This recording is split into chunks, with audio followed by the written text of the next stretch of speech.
નમસ્કાર મિત્રો, હું રાજેશ ભાસ્કર આપ સૌનું યુટ્યુબમાં આપણી આ ચેનલ પર સ્વાગત કરું છું. મિત્રો, આજે આપણે તારીખ 8 જાન્યુઆરી 2025ના કેટલાક મોસ્ટ ઇમ્પોર્ટન્ટ કરંટ અફેર અને અગાઉની પરીક્ષામાં પૂછાયેલા કેટલાક ઇમ્પોર્ટન્ટ પ્રશ્નો વિશે ડિટેલમાં ચર્ચા કરીશું, જે આપને આવનારી પરીક્ષા માટે ખૂબ જ ઉપયોગી સાબિત થશે. તો મિત્રો, આપ આ ચર્ચા સાથે જોડાઈ રહેજો અને વિડીયોને પહેલેથી લઈને છેલ્લે સુધી પૂરેપૂરો જોવાનો આગ્રહ રાખજો. તો ચલો મિત્રો, શરૂ કરીએ. શરૂઆત કરતાં પહેલાં જણાવી દઉં કે જો તમારે આપણી આ યુટ્યુબ ચેનલને સબસ્ક્રાઈબ કરવાનું હજી પણ બાકી હોય તો ચેનલને સબસ્ક્રાઈબ કરજો, નોટિફિકેશન બેલ આઇકોનને પ્રેસ કરીને, અને જો તમને વિડીયો પસંદ આવે તો વિડીયોને લાઈક કરજો. પરંતુ તમારા મિત્રો જેટલા પણ છે બધા મિત્રો જોડે આ વિડીયોની લિંકને અત્યારે જ શેર કરી દો, તમે જે તે સોશિયલ મીડિયા એપ્લિકેશન વાપરતા હો એમાં. તો શરૂઆત કરીએ. સૌપ્રથમ જોઈશું અગાઉની પરીક્ષામાં પૂછાયેલા સામાન્ય વિજ્ઞાનના પ્રશ્નો, જેના જવાબો તમારે મને કમેન્ટ બોક્સમાં લખીને જણાવવાના છે. અને વિડીયોના લાસ્ટમાં જ્યારે હું તમને આ દરેક પ્રશ્નોના જવાબ જણાવું ત્યારે તમારે ચેક કરવાનું છે કે તમે આપેલા પ્રશ્નોના જવાબમાંથી કેટલા પ્રશ્નોના જવાબ સાચા છે. અને જેટલા પણ પ્રશ્નો જવાબ સાચા હોય એનો આંકડો કમેન્ટમાં લખવાનો કે 10માંથી આટલા પ્રશ્નો જવાબ સાચા છે. ડેઇલી જીકે ટેસ્ટમાં આપણે રોજ 10 પ્રશ્નો પૂછીએ છીએ. આ 10 પ્રશ્નોમાંથી 5 પ્રશ્નો સામાન્ય વિજ્ઞાનના હોય છે. બાકીના જે 5 પ્રશ્નો છે એ ગુજરાતની કલા, સંસ્કૃતિ અને વારસાના પ્રશ્નો હોય છે. તો તમે તમારા આન્સર આપો નીચે કમેન્ટ બોક્સમાં, અને હું આજના કરંટ અફેરનો પ્રથમ પ્રશ્ન છે એની શરૂઆત કરું છું. આજનો પ્રથમ પ્રશ્ન છે કે તાજેતરમાં BISના કેટલામાં સ્થાપના દિવસે આયોજિત ક્વોલિટી કોન્ક્લેવનો મુખ્યમંત્રી શ્રી ભૂપેન્દ્ર પટેલે ગાંધીનગરમાં પ્રારંભ કરાવ્યો હતો? તો જવાબ આવશે 78મા નંબરના. કેટલામાં નંબરના? 78મા નંબરના. તો ભારતીય માનક બ્યુરો ઓફ ઇન્ડિયન સ્ટાન્ડર્ડના 78મા સ્થાપના દિવસે આયોજિત ક્વોલિટી કોન્ક્લેવનો મુખ્યમંત્રી શ્રી ભૂપેન્દ્રભાઈ પટેલ છે એમણે ગાંધીનગરમાં પ્રારંભ કરાવ્યો. BISના અમદાવાદ કાર્યાલય ખાતે Gujarat chamber of commerce and ઇન્ડસ્ટ્રીના સહયોગથી આ કોન્ક્લેવ યોજવામાં આવ્યો હતો. મુખ્યમંત્રીશ્રીએ આ અવસરે શાળાના બાળકોમાં ગુણવત્તા અને માનકને પ્રોત્સાહિત કરતી ગુજરાતી કોમિક બુક છે એનું વિમોચન તથા સ્ટાન્ડર્ડ કાર્નિવલ એની ક્વિઝ કોમ્પિટિશનના વિજેતાઓ અને વિદ્યાર્થીઓને ટ્રોફી અર્પણ કરીને સન્માન પણ કર્યું હતું. મુખ્યમંત્રી શ્રી ભૂપેન્દ્ર પટેલે આ અંગેની વિસ્તૃત ભૂમિકા આપતા ઉમેર્યું કે ગુજરાતના મુખ્યમંત્રી શ્રી નરેન્દ્રભાઈ મોદીના કાર્યકાળમાં 2009માં ગુજરાત CM ઓફિસે ISO 9001 ક્વોલિટી સર્ટિફિકેશન મેળવવાનું ગૌરવ મેળવ્યું છે. અને મુખ્યમંત્રી કાર્યાલયે આ પરંપરાને હાલમાં પણ આગળ ધપાવતા 2024થી 26ના સમયગાળા માટે ISO 9001 2015 certification quality public delivery system માટે મેળવ્યું છે, એમ પણ ભૂપેન્દ્ર પટેલે ઉમેર્યું છે. હવે BIS દ્વારા સમગ્ર દેશમાં 10,000 સ્ટાન્ડર્ડ ક્લબ્સ ઊભી કરવામાં આવી છે. કેટલી? 10,000 આખા ભારતમાં, અને એમાંથી 1200 આપણા ગુજરાતમાં છે. અને આ ક્લબનો ઉદ્દેશ એવો જ છે, માનક અને ગુણવત્તા વિશે વિદ્યાર્થીઓમાં વૈજ્ઞાનિક અભિગમ ખેડવાનો છે. BIS બરાબર છે, નવી દિલ્હીમાં હેડક્વાર્ટર આવેલું છે. ઓકે. અને તમારા માટે પ્રશ્ન છે કે એના હાલના ડિરેક્ટર જનરલ કોણ છે? તમને ખ્યાલ હોય તો કમેન્ટ બોક્સમાં લખીને જણાવી શકો છો.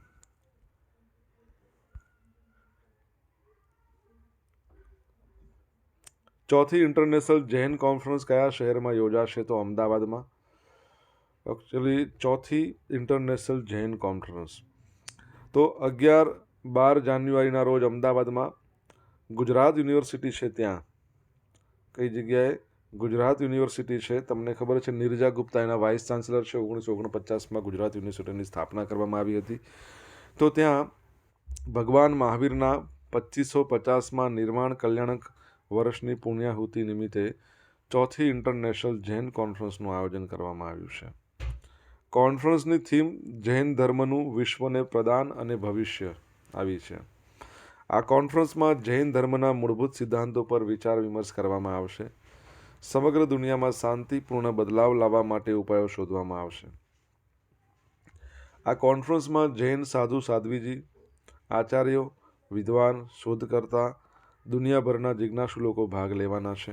આ એક ઐતિહાસિક ઘટના છે જેમાં ભગવાન મહાવીરના મૂળભૂત સિદ્ધાંતો અહિંસા, સત્ય, અપરિગ્રહ, પછી અનેકાંતવાદ, આવા બધા વિષયો પર સંશોધન પેપરોની સુંદર પ્રસ્તુતિ થશે જે સમગ્ર દુનિયામાં શાંતિપૂર્ણ બદલાવ લાવવા માટે ઉપયોગી છે.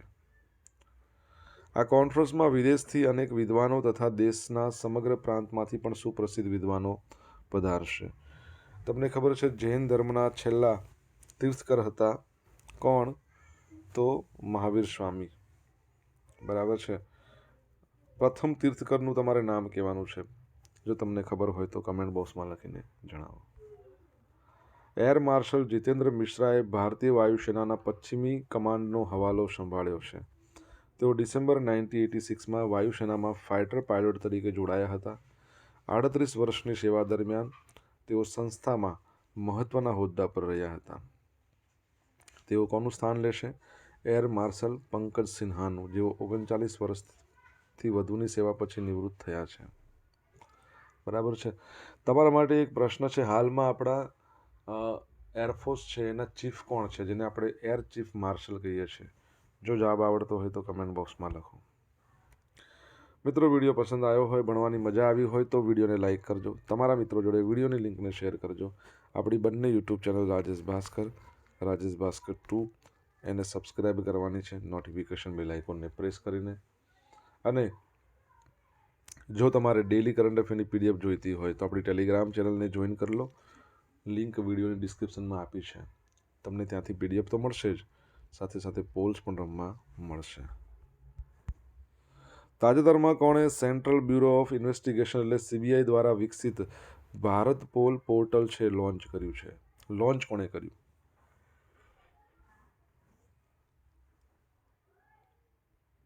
તો આપણા કેન્દ્રીય ગૃહમંત્રી અમિત શાહ. બરાબર છે, એમના દ્વારા લોન્ચ કરવામાં આવ્યું છે. તો કેન્દ્રીય ગૃહમંત્રી શ્રી અમિત શાહે સેન્ટ્રલ બ્યુરો ઓફ ઇન્વેસ્ટિગેશન એટલે કે સીબીઆઈ છે એના દ્વારા વિકસિત ભારત પોલ પોર્ટલ લોન્ચ કર્યું. આ પ્રસંગે અમિત શાહ છે એમણે સીબીઆઈ અધિકારીઓ અને કર્મચારીઓને પોલીસ મેડલ પણ અર્પણ કર્યા હતા. ભારતની દરેક એજન્સી ભારત પોલની રચના સાથે દરેક રાજ્યની પોલીસ તેની મદદથી ઇન્ટરપોલ સાથે સરળતાથી જોડાઈ શકશે અને તપાસને ઝડપી બનાવી શકશે. સેન્ટ્રલ બ્યુરો ઓફ ઇન્વેસ્ટિગેશન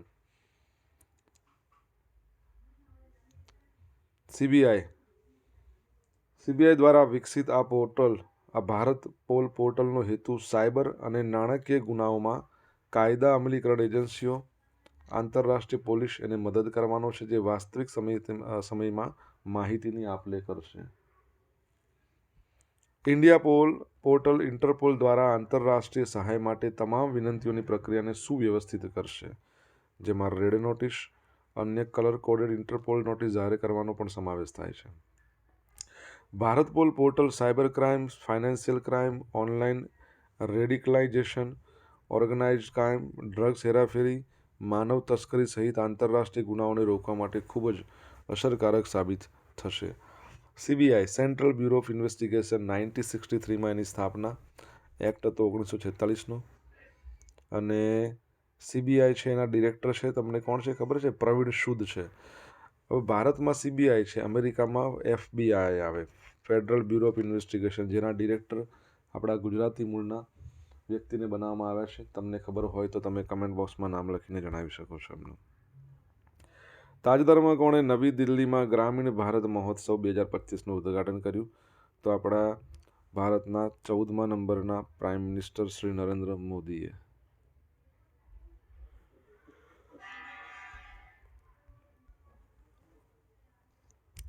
પ્રધાનમંત્રી નરેન્દ્ર મોદીએ નવી દિલ્હીમાં ભારત મંડપમ ખાતે ગ્રામીણ ભારત મહોત્સવ 2025નું ઉદ્ઘાટન કર્યું.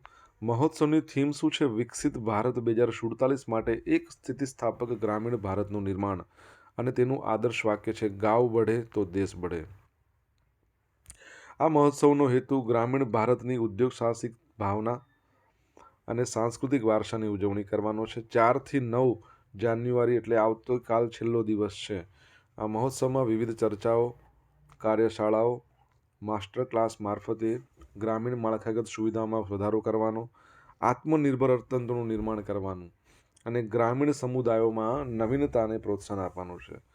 સરકારી અધિકારીઓ, વિચારશીલ નેતાઓ, ગ્રામીણ ઉદ્યોગ સાહસિકો, વિવિધ ક્ષેત્રના કારીગરો અને હિતધારકોને એક મંચ પર લાવીને સહયોગી સામૂહિક ગ્રામીણ પરિવર્તન માટે રોડમેપ તૈયાર કરવો, ગ્રામીણ આજીવિકાને વધારવા માટે ટેકનોલોજીનો લાભ લેવા માટે અને નવીન પદ્ધતિઓની ચર્ચાને પ્રોત્સાહન આપવું, વાયબ્રન્ટ પરફોર્મન્સ અને પ્રદર્શનો મારફતે ભારતના સમૃદ્ધ સાંસ્કૃતિક વારસાને પ્રદર્શિત કરવાનો છે. એક પ્રશ્ન તમારા માટે છે. વિશ્વ ગ્રામીણ વિકાસ દિવસ યુનાઇટેડ નેશન જનરલ એસેમ્બલીએ ગયા વર્ષે ડિક્લેર કર્યો હતો. કઈ તારીખે મનાવવામાં આવે છે? તમને ખબર હોય તો તમે કમેન્ટ બોક્સમાં લખીને જણાવજો. HMPV વાયરસથી બચવા માટે એડવાઇઝરી જાહેર કરી છે સરકારે. બરાબર છે. તો ચીનમાંથી આવ્યું છે આ કોરોના. ચીનમાંથી આવ્યો તો આ બીજો વાયરસ કે ચીનમાંથી હ્યુમન મેટાન્યુમો વાયરસ ભારતમાં આવ્યો છે. બેંગલુરુની એક હોસ્પિટલમાં 8 મહિનાની બાળકીમાં આનો વાયરસ મળી આવ્યો છે. 2 કેસો એકચ્યુઅલી નોંધાયા છે. કેટલા? 2 કેસો. ગુજરાતમાં પણ 1 કેસ નોંધાયો છે. ગુજરાત સરકારના આરોગ્ય વિભાગે HMPV વાયરસને લઈને ખાસ માર્ગદર્શિકા બહાર પાડી છે, જેમાં જરૂરી સૂચનો પણ કરવામાં આવ્યા છે. HMPV એટલે કે હ્યુમન મેટાન્યુમો વાયરસ. આ વાયરસથી પીડિત દર્દીઓ છે એને શ્વાસ લેવામાં તકલીફ થાય. કોરોના જેવું જ છે આમ તો. સામાન્ય રીતે શરદી, ખાંસી, તાવ, નાકમાંથી પાણી આવવું, ગળામાં ખારાશ, ખાંસી આવી, આવા બધા લક્ષણો છે. હોસ્પિટલને કડક દેખરેખ હેઠળ સારી કેસ એટલે કે સેવર એક્યુટ રેસ્પિરેટરી ઇન્ફેક્શન અને HMPVના ટેસ્ટિંગ માટે લેબને તૈયાર રહેવા આદેશ આપ્યો. HMPV અને સારી, બરાબર છે. સારી એટલે સેવર એક્યુટ રેસ્પિરેટરી ઇન્ફેક્શન એટલે કે અતિ તીવ્ર માત્રામાં જે ગળામાં જે શ્વસન તંત્ર છે ને એમાં જે તકલીફ પડે છે આપણે એવું કહી શકીએ. તો આ વાયરસની સારવાર માટે ઓક્સિજનની સાથે પેરાસિટામોલ, એન્ટીહિસ્ટામાઇન, બ્રોન્કો ડાયલેટર્સ, કફની સિરપ આ બધાની ઉપલબ્ધતા સુનિશ્ચિત કરવાનો નિર્દેશ આપ્યો છે. ઓકે. કોરોનાની વાત કરીએ. કોરોના, COVID-19 રોગનું નામ હતું. એનું ફૂલ ફોર્મ શું થાય? કમેન્ટમાં લખો.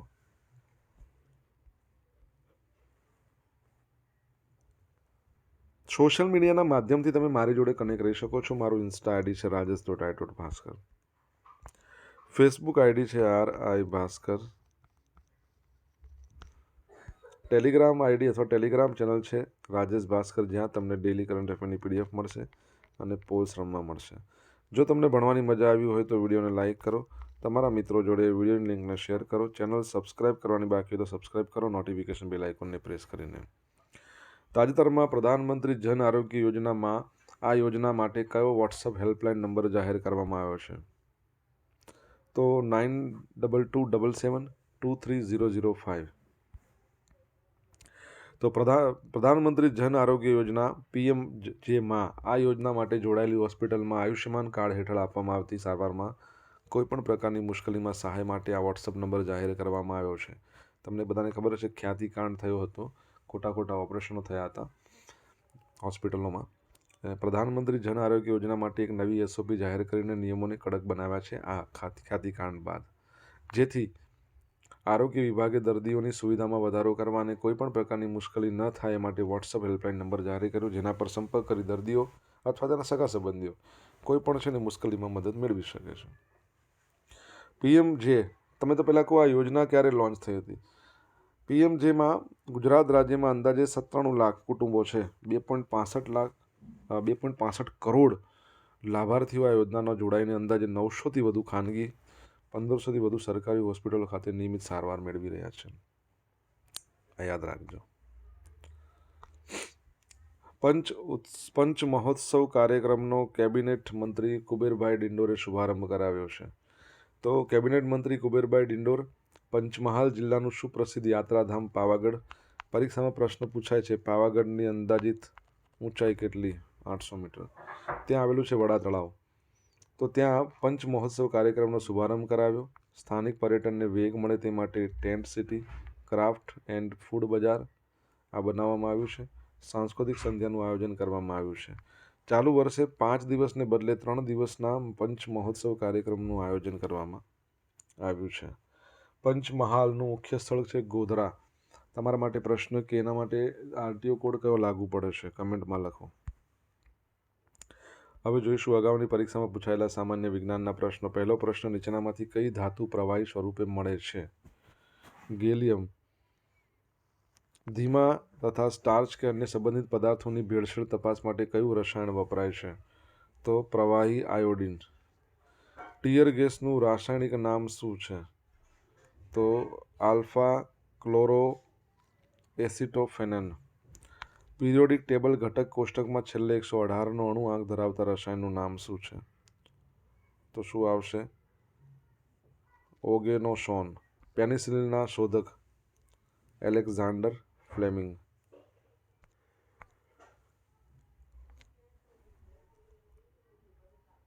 હવે મિત્રો જોઈશું અગાઉની પરીક્ષામાં પૂછાયેલા ગુજરાતની કલા સંસ્કૃતિ વારસાના પ્રશ્નો. પહેલો પ્રશ્ન, ગુજરાતમાં ગ્રંથાલયના પુરસ્કર્તા કોને કહેવાય છે? તો મોતીલાલ અમીન, જેમને ચરોતરનું મોતી પણ કહેવાય છે. ગુજરાતમાં શ્વેત ક્રાંતિના પ્રણેતા ડૉક્ટર વર્ગીસ કુરિયન.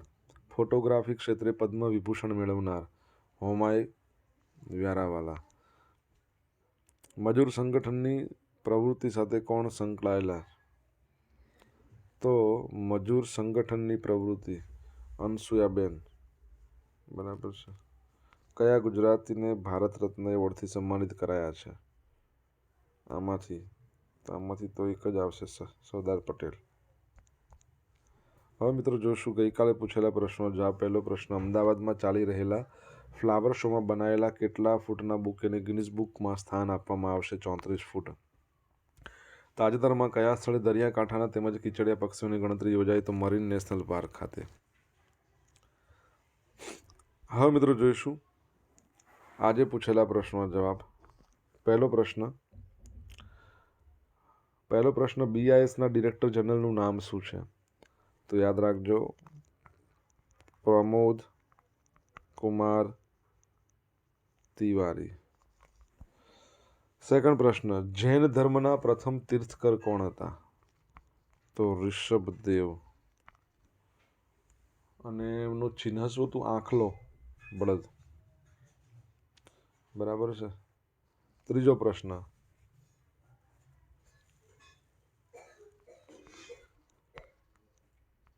હાલમાં આપણું જે ઇન્ડિયન એરફોર્સ છે એના જે ચીફ છે, જેને કહેવાય એર ચીફ માર્શલ, કોણ છે? અમરપ્રીત સિંઘ. કોણ છે? અમરપ્રીત સિંઘ છે. એર ચીફ માર્શલ પૂછે તો અમરપ્રીત સિંઘ આવશે. ચોથો પ્રશ્ન કે ફેડરલ બ્યુરો ઓફ ઇન્વેસ્ટિગેશનના ડિરેક્ટર તરીકે કોની નિમણૂક થઈ છે? તો કાસ પટેલ. કાસ પટેલ એટલે કશ્યપ નામ છે એમનું. અને એમના ફાધર વડોદરાથી બિલોંગ કરતા હતા, ભારતીય મૂળના છે, અમેરિકામાં રહે છે વર્ષોથી. એમના મધર ફાધર છે ને અમેરિકામાં ગયા હતા. બરાબર છે. મધર એમના યુગાન્ડાના છે. 5મા નંબરનો પ્રશ્ન, વિશ્વ ગ્રામીણ વિકાસ દિવસ ક્યારે મનાવવામાં આવે છે? યુનાઇટેડ નેશન જનરલ એસેમ્બલીએ ગયા વર્ષમાં ડિક્લેર કર્યો હતો, 2024માં. 6ઠી જુલાઈએ મનાવવામાં આવે છે. આ પરીક્ષાની દ્રષ્ટિએ અગત્યનો પ્રશ્ન છે. 6ઠ્ઠો પ્રશ્ન, કોવિડ-19નું ફૂલ ફોર્મ શું છે? કોવિડ-19. તો તમે જુઓ, કો પરથી કોરોના, VI પરથી વાયરસ, ડી પરથી ડિસીઝ અને 19 આ આવ્યો હતો 2019માં. Corona virus disease 2019. 7મા નંબરનો પ્રશ્ન લખવામાં પ્રોબ્લેમ થાય છે.